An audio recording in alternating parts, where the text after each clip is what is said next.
Di dalam cerita, Uwais Al-Qarni ini berasal dari negeri Qarn, sebuah tempat yang berada di negeri Yaman. Apa sebabnya? Kemudian Uwais Al-Qarni memiliki kedudukan yang luar biasa. Belum berjumpa dengan baginda Rasul, tapi namanya sudah disebut oleh baginda Rasul. Betapa gembiranya jika nama kita disebut oleh orang-orang mulia, terlebih lagi oleh baginda Rasul sallallahu alaihi wasallam. Uwais Al-Qarni ini sudah dikenal oleh baginda Rasul sebelum ia datang ke kota Madinah. Di dalam sebuah hadis, baginda Rasul sallallahu alaihi wasallam pernah menyebutkan, "Inni la ajidun nafas, inni la ajidun nafsar rahman min gibalil Yaman." Suatu ketika, baginda Rasul ini pernah menghadap ke arah Yaman.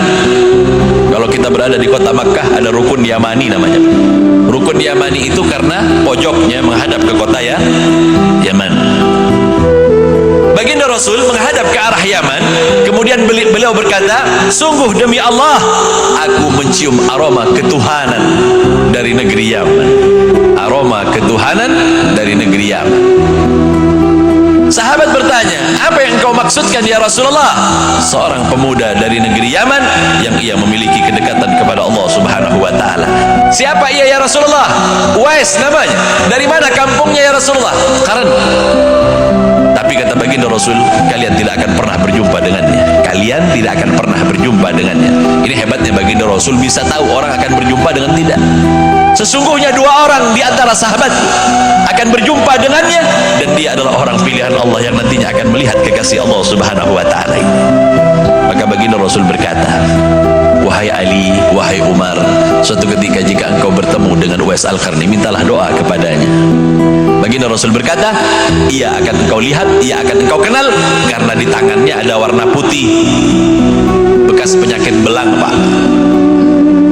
Tersisa sedikit dibuat tanda oleh Allah Subhanahu wa taala." Kenapa tinggal sedikit, Beb? Kalau bukan karena permintaan baginda Rasul sembuh penyakitnya karena doa orang tuanya, sungguh demi Allah, Sayyidina Ali dan Sayyidina Umar tidak akan pernah berjumpa dengan Uwais Al-Qarni karena tidak memiliki tanda ini. Uwais Al-Qarni ini seumur hidup belum pernah berdoa untuk dirinya, Pak. Semua doa yang ia panjatkan kepada Allah hanya untuk ibunya. Berbaktinya kepada ibunya luar biasa, sampai suatu ketika ibunya bilang apa? "Wahai anakku Uwais Al-Qarni, orang-orang bercerita tentang kota Makkah. Tidakkah kita menginginkan untuk berangkat ke kota Makkah? Namun karena kehidupannya yang miskin, tak memiliki apa-apa, maka Uwais Al-Qarni berpikir, gimana caranya saya ini bisa bawa orang tua saya? Dengan biaya yang mahal, tentu tak mungkin aku lakukan." Maka Uwais Al-Qarni ini minjem sapi dari milik tetangganya, biar saya yang mengembalakannya di atas gunung. Anak sapi itu diangkatnya, enggak diseret, enggak dipikulnya, Pak. Dipikulnya, diangkat ke atas gunung. Tiap hari dia kerjakan seperti itu, sampai anak sapi tadi ini jadi sapi, Pak. Setelah berbulan-bulan lamanya, dia kemudian berkata, "Alhamdulillah, Allah telah memberikan kekuatan kepadaku. Aku akan menggendong ibuku dari negeri Yaman sampai berziarah ke Mekah untuk melakukan ibadah haji."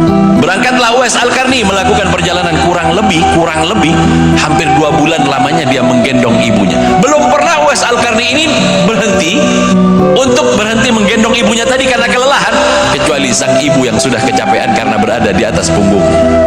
Ketika dia sampai di kota Makkah, ternyata itu adalah hari di mana baginda Rasul sallallahu alaihi wasallam telah kembali kepada Allah beberapa bulan yang lalu.